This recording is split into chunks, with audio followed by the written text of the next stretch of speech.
Social tourism can be defined as the relationship and phenomena in the field of tourism resulting from participation in travel by economically weak or otherwise disadvantaged elements in society. It encompasses a variety of different initiatives that aim to offer holiday experiences to groups that may otherwise be socially excluded.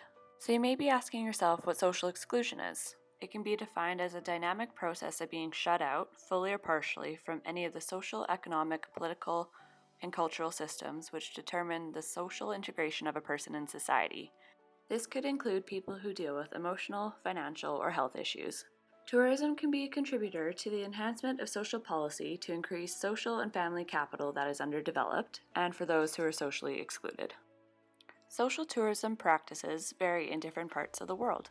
In mainland Europe, for example, social tourism is supported by public funding and mostly takes the form of low-cost domestic holidays.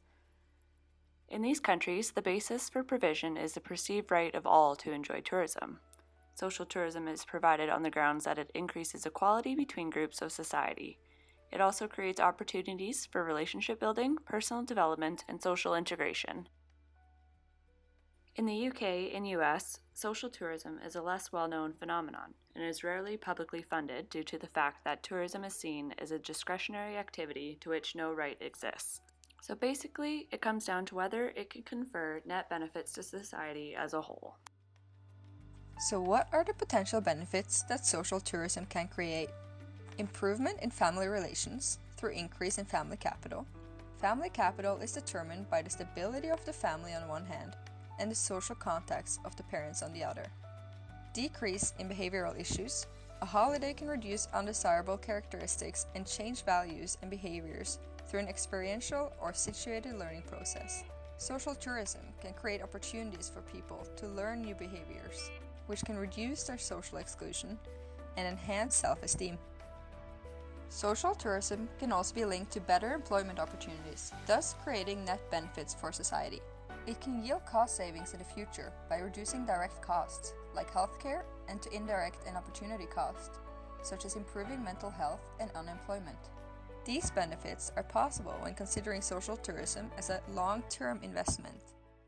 Some companies in Canada have recognized these benefits, such as the one who provides you with coffee on a daily basis.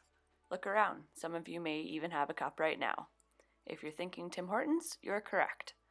1 in 6 children across Canada and the US live in economically disadvantaged homes.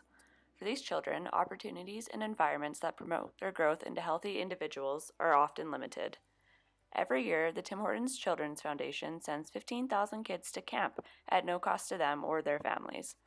Funding for the camp comes primarily from donations made by Tim Hortons restaurant owners, individual donors, and public donations collected year-round in coin boxes in each Tim Hortons restaurant.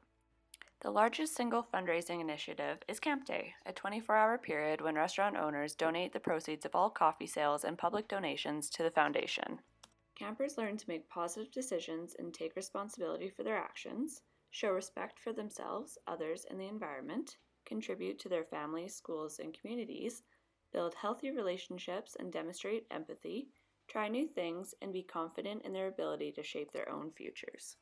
Overall, these camp programs are designed to change the way young people from low-income families think about themselves and the opportunities that exist for them. 4 weeks after children have returned home from their camp experience, survey reports are issued to the parents or guardians. In 2015, 86% of parents and guardians said their child was more willing to take responsibility. 89% said their child was more comfortable meeting new people, and 86% said their child was able to bounce back from adversity. It is not necessarily the destination of the holiday that determines a successful trip, rather than the level of support for the participant. Therefore, learning possibilities of the individual needs to be maximized. More research might be required on this area to get an increased public acceptance of social tourism as a co-creator of social policy. Now take a minute to review the following questions.